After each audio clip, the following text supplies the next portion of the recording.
Welcome back to the channel. Diffusion, differentiation, standardization, dispersion. Oh, I feel like we're at another crucial moment for Linux. There was a time in the early 2000s when the widespread adoption of Linux on the desktop seemed always imminent, almost a consequence of what was happening and solidifying on the enterprise side. However, Linux on the desktop for the masses never really broke through, even though some major administrations chose open source. There was never that push to create the so-called critical mass, the core of users that could truly make Linux distributions mainstream. On one hand, I wonder if it's even credible to conceive of Linux as mainstream. Follow me closely. The concept of mass adoption primarily concerns the masses, or rather, the mass, meaning those average, and forgive me for the term, mediocre users who need a standard, a sense of belonging, and extreme comfort and familiarity.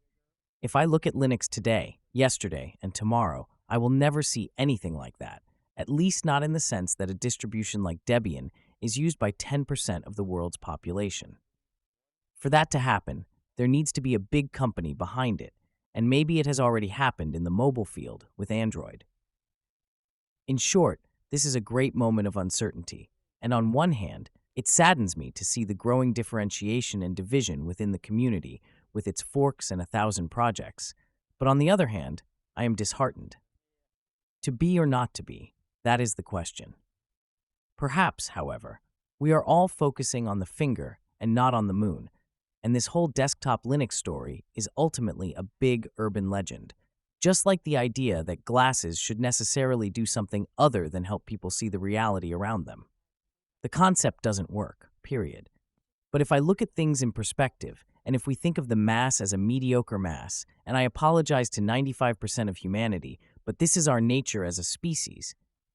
On the other hand, I see that large companies do not have the power, flexibility, or potential to impose themselves as the foundation of future technological standards in a world intertwined with metaverses and artificial brains.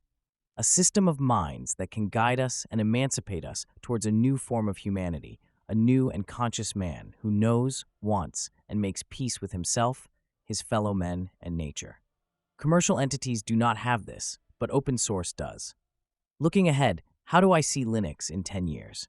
Well, I believe that this time it will indeed become mainstream, though not in the way we might imagine. Linux and open source will be the backbone of artificial intelligence systems, its supercomputers, advanced frameworks, and interfaces. I believe the domestic desktop computer will lose even more importance than it already has. Super users, developers, photographers, all professionals, technologically inclined individuals, and those with cultural interests will use open source systems. And perhaps commercial systems will become like washing machines are today for computers, appliances with little customization or deep interaction required. Yes, this is my vision for the future, and it's also a hopeful one. Thanks for watching.